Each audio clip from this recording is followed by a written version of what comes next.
Today, we're going to look at 3 stories that sound totally made up, but they are all actually true. But before we get into those stories, if you're a fan of the strange, dark, and mysterious delivered in story format, then you've come to the right place because that's all we do, and we upload once a week. So if that's of interest to you, the next time you're over the Like Button's house, sneak into their closet. On the morning of December 21st, 1980, a woman in her 40s walked into a jail cell in Los Angeles, California.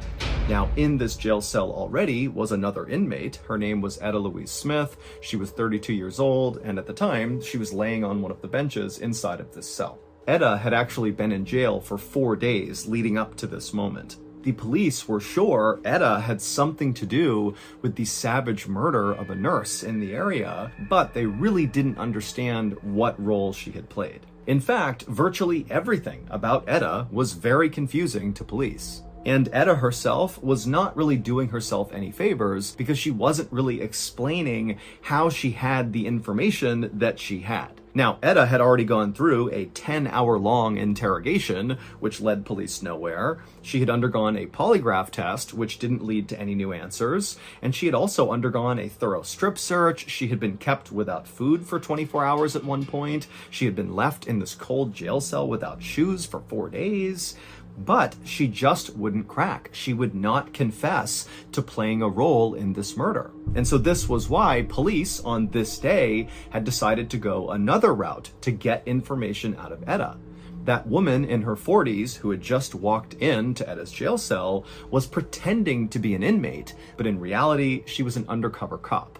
And her job was to go into this jail cell, befriend Etta, win her trust, and see if maybe then Etta would begin revealing information about what she had done. And so after this undercover cop walked into the jail cell, the jailer shut the door behind them, closing in the undercover cop and Etta. And at this point, Etta was woken up by the noise and she sat up on her bench and she looked over at the undercover cop. And the cop, she was immediately struck by Etta's appearance. Etta did not look like a murderer. She was this little, slight, totally unthreatening person who really just looked like a suburban mom who maybe had a white-collar job.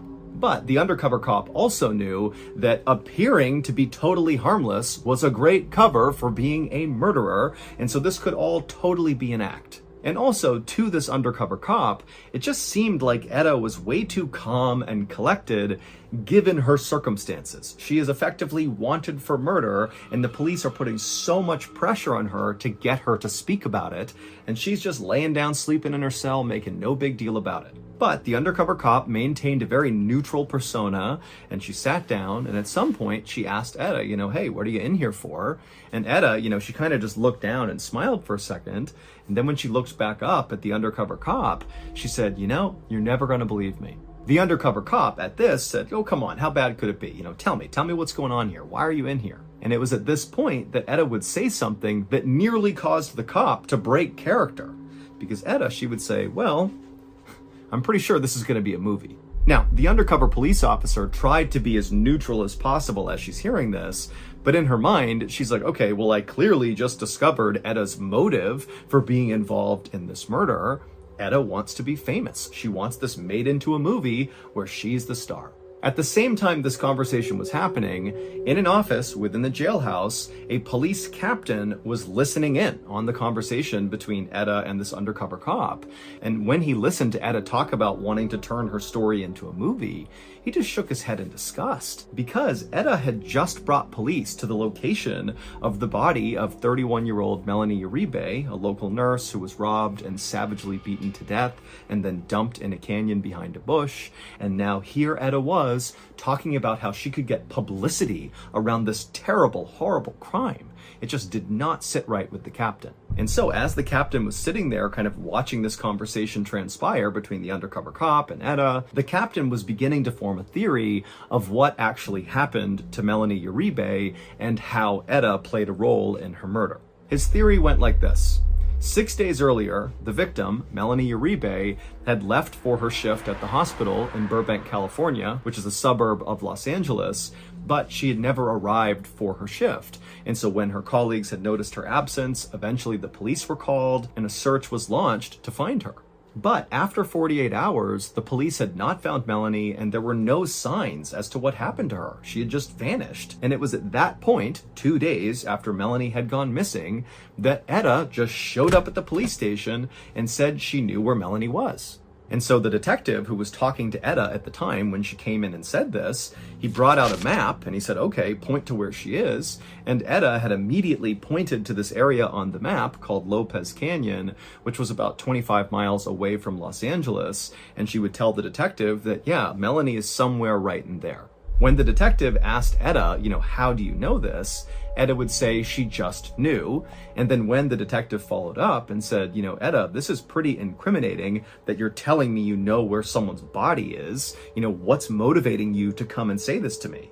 And Etta would say that her conscience was weighing on her terribly and she just had to go to police. Now, the detective who talked to Etta when she first came into the police station really didn't know what to make of Etta because she looked so unthreatening, and what she was saying, she was saying with a lot of confidence, and it seemed like she was really eager to help the investigation versus just clearing her conscience, which is kind of what she said she was doing. And when the detective looked into who Etta was, he discovered that she had a great job. She worked at an aerospace company in Burbank, California, and she even had governmental clearance. And so this woman clearly has been vetted by the government and by high-level companies, and she's passed the tests. But at the same time, the detective knew there was no good reason for why Etta would have this information, the location of a dead body. I mean, either she's just wrong and there is no body there, or if the body's there, the most likely scenario is that Etta was involved in killing this person or disposing of their body, or maybe both. So the detective said to Etta, hey, come back tomorrow and we'll take a police helicopter, we'll fly out over that canyon, and we'll see if we can find Melanie's body together. And so Etta said, okay, sounds good. She turned and she left. But then just an hour later, Etta came back into the police station with her 2 young kids in the car, and she would tell that detective that she actually just drove out with her kids to that canyon and had found Melanie's body. In fact, she told the detective that her 7-year-old child, who was in the car right now, had been the one to actually find Melanie's body. The detective could not believe this woman, 1, had gone out by herself to do this, but 2, had brought along her kids as well? Like, what's going on with this person? But regardless of how weird this was, the detective immediately rounded up some backup, and with Etta's help, they went out to a particular spot in this canyon, and sure enough, when they got out there, right in the spot where Etta said it would be, was Melanie's badly beaten body. And so it was at this point that the police captain had grabbed Etta and said, you're under arrest. I'm putting you in a cell because there's no way you could have known about this unless you were somehow involved. The captain thought by putting Etta in jail for a couple of days, she'd get scared and start talking. But 4 days had gone by and Etta had not cracked. She had not given up anything beyond telling the undercover police officer that she thought her story that was kind of still developing would likely be turned into a movie. And so the captain really didn't know what to do because at this point, Etta had not actually committed a crime. It was not a crime to find a dead person's body and report it to the police. And there was no evidence that actually tied Etta to the murder. All the police had was the fact that Etta came to them and told them that she knew where the body was, and then they actually found the body. But that's all they had. But the police captain would catch a break on that 4th day because he would receive a phone call that would totally change everything about this case. It would turn out on December 17th, 1983, so the same day that Etta would go into the police station to report that she knew where Melanie Uribe's body was, well, on that day, Etta was at work listening to the radio and filing some paperwork. And as Etta listened to the radio, the local newscaster was talking about Melanie Uribe and how she was missing. And the newscaster talked about how police had found her truck and it was parked on this dead-end street, and that police were searching nearby residences to see if maybe they knew what happened to Melanie. But as of right now, there really was no new leads. They did not know where Melanie was. And it was right around this point that Etta's listening to the news about Melanie that Etta heard a voice in the room she was in. And the voice said very clearly to Etta, she's not in one of those houses. And Etta immediately, when she heard it, she turned around wondering who the heck was in here, who's talking to her, but there was nobody else in the room. And then it was like immediately there were these flashes of images in Etta's brain that she had no idea what they meant, but it was a succession of a dirt road and then a bush and then something white, a nurse's shoe. And Etta very clearly saw these three images. And it was right then that Etta thought, oh my God, I know where Melanie Uribe is. And so she sat there wondering what to do, and then finally thought, I have to go to police, as crazy as this sounds. And so she hopped in the car and she drove to the police station and she said, I don't know how, but I do know Melanie Uribe is right there in that canyon. But when the police had said, come back tomorrow and we'll go out and look for her, Etta just couldn't wait, and so she had gone with her kids, driven out to the canyon that she had seen in her mind, and sure enough, when she got out there, she found the dirt road that she had seen, then she found the bush that she had seen, and then with the help of her kids, they found the white nurse's shoe, and it was right near Melanie's body. Which meant that voice that Etta heard and the vision she had all been real.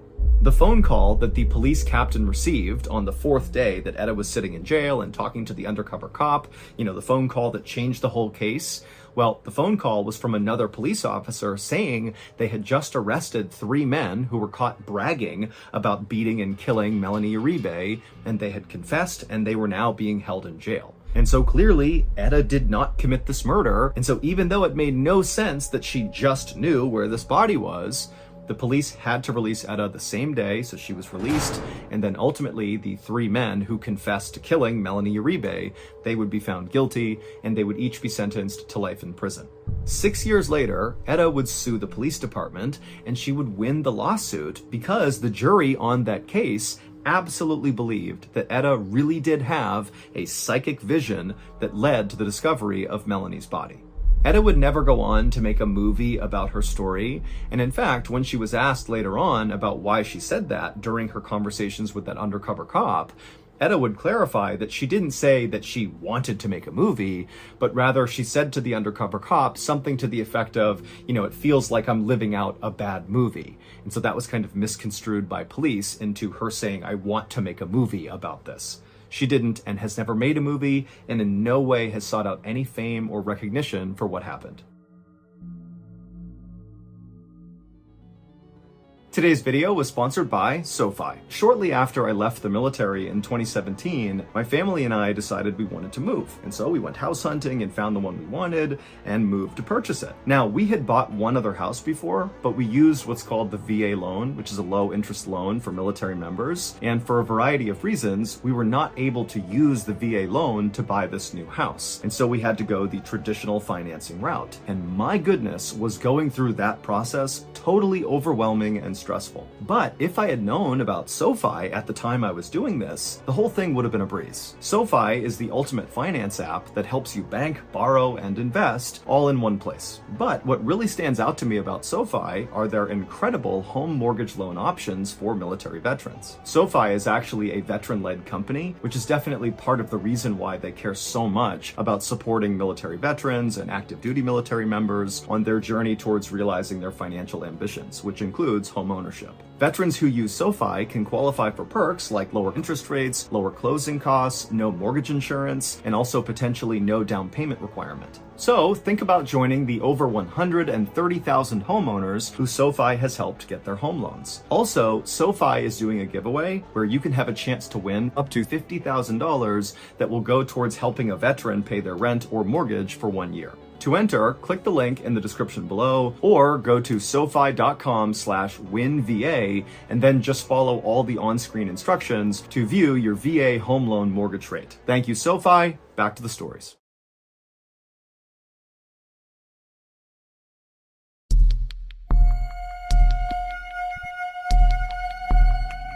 On the night of November 7th, 1860, a 51-year-old American politician walked inside of his modest 2-story home in Springfield, Illinois.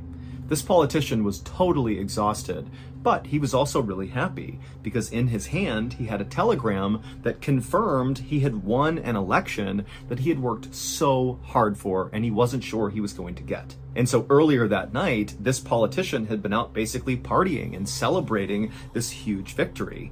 but now he was totally beat and ready for bed. Once the politician was inside his house, he picked up an oil lamp to light the way, and he walked through his house to his study, where he put the lamp down on his desk. He put the telegram saying he had won this election next to the lamp, and then the politician just collapsed into his sofa to fall asleep. But before he closed his eyes, this politician looked over at a mirror on the wall, and what he saw in the mirror made him gasp, and he sat upright and looked at it like he couldn't believe what he was seeing.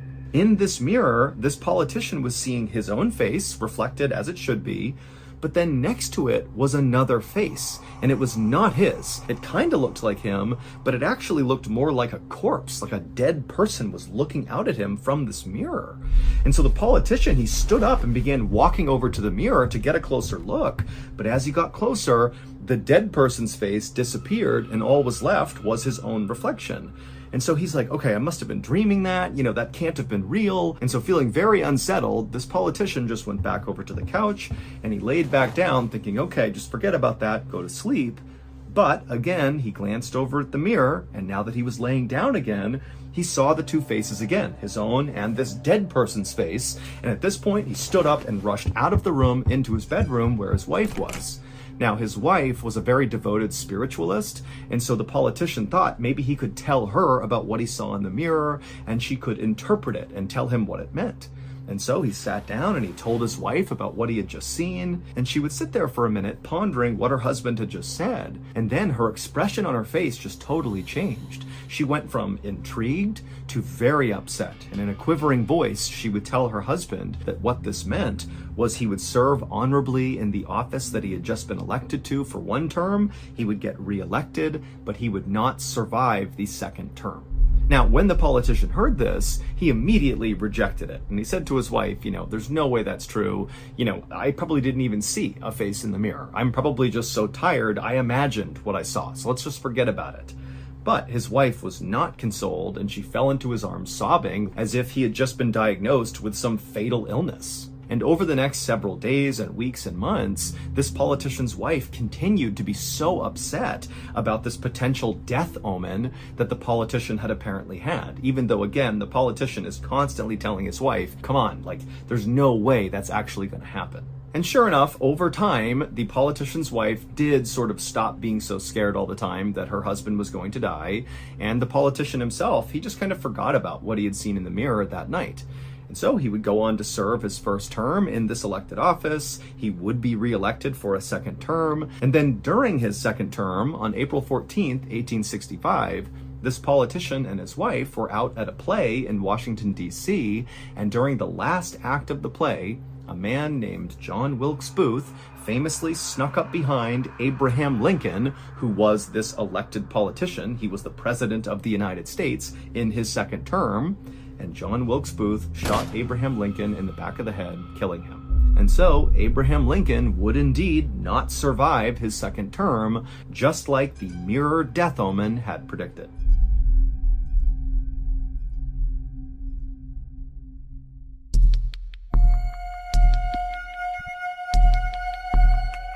On April 1st, 1984, a 28-year-old man named James Sevigny opened his eyes and looked down and saw his whole body was covered in snow, and a lot of that snow had turned red from what looked like blood.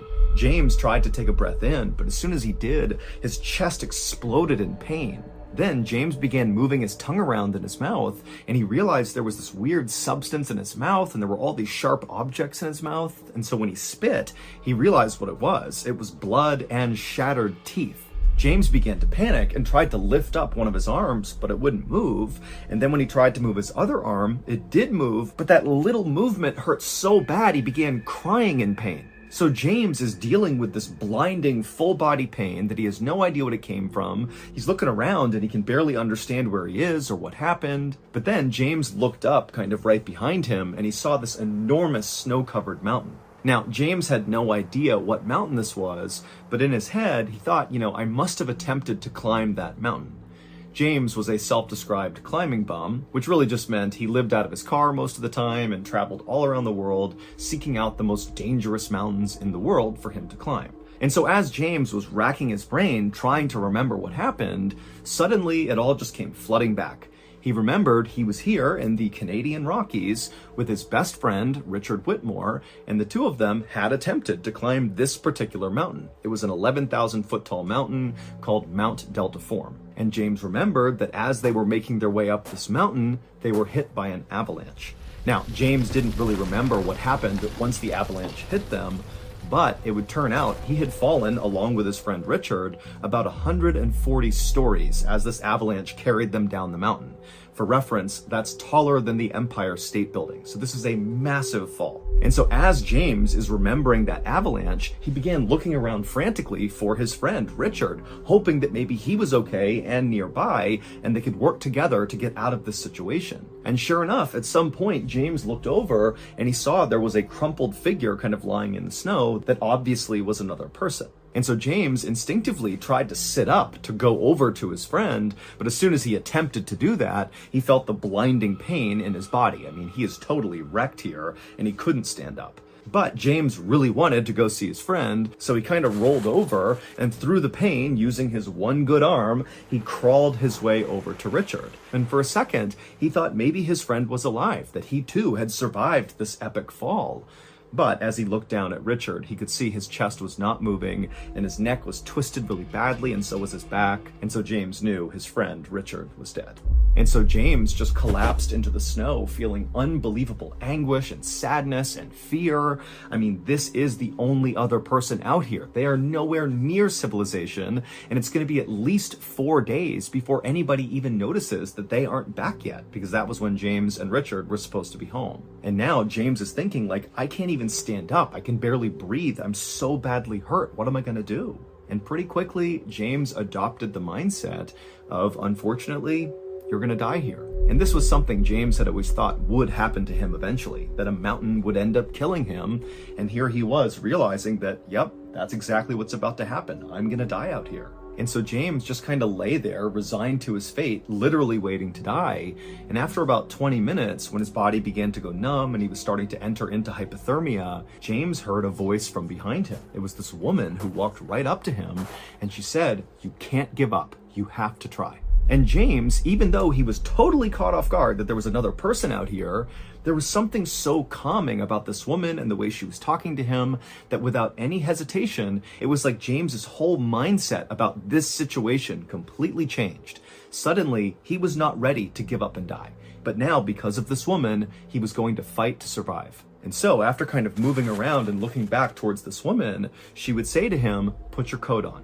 And so James, despite the excruciating pain, used his one arm that still worked and kind of propped himself up, and then he pulled his coat out of his pack, which was lying near him, and very painfully he slipped this coat over his broken and damaged arms. And then once the coat was on him, the woman said to James, "Now take a sip of water." And so James, without any hesitation, he reached over and grabbed his water. He unscrewed the top and took a sip, despite how painful it was to sip, even though the water stung his totally shattered mouth. And then after James put the water down, the woman very calmly told him, "Okay, now disconnect yourself from Richard's body and then use the tree right here to pull yourself up." And so he untied from Richard, and then using his one good arm, he grabbed the tree and he managed to hoist himself up onto his totally destroyed legs. And he couldn't believe he was even standing at this point, but here he was, up on his feet. And then the woman said, "Okay, it's time to move." And so James began walking away from the mountain, and this woman just followed along behind him. And for a long time, he trudged through this knee-high snow, barely able to take a step without this blinding pain coursing through his body. But every time he began to stumble or slow down or seemed like he was going to give up, the woman would very calmly urge him to keep going, keep moving. And finally, after about 4 hours of this horribly painful trek James was on, he came upon the camp that he and his friend Richard had built before coming over to this mountain to begin this climb. And so James quickly began moving towards his tent that was still pitched, that he knew inside had a warm sleeping bag and some water and food. And so as he made his way towards the tent, he stopped himself and he turned around to talk to his guide, to thank her for pushing him onward. But when he turned, there was no one there. And when he looked at the ground, there was only one set of bloody footprints that were his, leading all the way back to where he had fallen. This guide, this woman, she didn't exist. James was totally unsettled by this and really didn't know what to do about it, but he knew right now the priority was just to survive. And so he made his way over to his tent and he attempted to get inside of it, but his hands were so cold and so badly beaten up that he couldn't use the zipper. He couldn't even get it open. And then finally, when he managed to use a tool to get it open, he couldn't open up his sleeping bag. It was like his body was shutting down. And so we thought, okay, I'll make a fire and that will be enough to keep me warm. But again, it's like his body was failing him and he couldn't do it. He couldn't start the fire. And so right as James is realizing that, despite making it to this campsite, he may not be able to survive because he can't use the campsite, he began to hear voices. Right away, James is worried that the voices he's hearing don't really exist, like this woman he had seen. But sure enough, just a second later, 3 skiers came around the corner and they saw James. And amazingly, one of them was a very experienced mountain guide and another one of them was a nurse. And so right away, when they saw James, they saw he was dying. The nurse rushed over, she made a fire for him, she got him comfortable, she put on warm clothes, and the mountain guide, he took off to go get help. And sure enough, a couple hours later, a helicopter arrived and they airlifted James out and he would make a full recovery. However, it would take James years before he finally opened up about this mysterious vanishing woman who literally saved his life. Without her talking to him and urging him to go, he would have laid there next to his friend and died. But James, he was afraid to bring up that he had seen this woman in fear that people would think he was crazy. But when he finally brought it up, he would quickly learn that he was far from the first person to experience this phenomenon of having this invisible person help you. In fact, this phenomenon is common enough that it has its own name. It's called the third man effect. The third man refers to this mysterious vanishing person that steps in and helps people survive who have just undergone some horribly traumatic event. An example of somebody else who has experienced the third man effect was the very last person to escape the Second World Trade Center tower on September 11th, 2001 in New York City during the terrorist attacks. He was able to get out right before it collapsed because a mysterious vanishing voice told him exactly which direction to go until he escaped. And so, whether the third man effect is actually supernatural or just a trick of survivor psychology, we don't know. James, who is both an atheist and a scientist, says he does not believe that this woman who saved him was an angel or connected to religion in any way. Instead, he just said, it was a presence that I needed at the time that saved my life, but that is the extent of my understanding.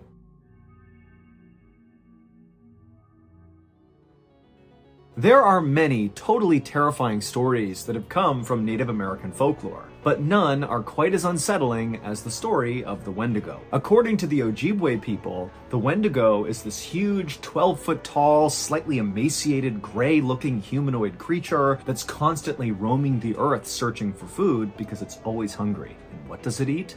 People. The Wendigo will be featured on the very first episode of our brand new incredible podcast from Ballin Studios called Run Fool. Run Fool comes directly from the mind of the horror storytelling icon Rodney Barnes. Rodney is an award-winning writer and producer who has helped define the horror genre in film, TV, and even in comic books. And now I'm certain he's going to help redefine the horror genre in podcasting. To hear the story of the Wendigo, go run to wherever you get your podcasts, look up Run Fool, and make sure you karate chop that follow button. Episodes 1 and 2 of Run Fool are available right now wherever you get your podcasts. And remember, every week, Rodney will drop a brand new scary story.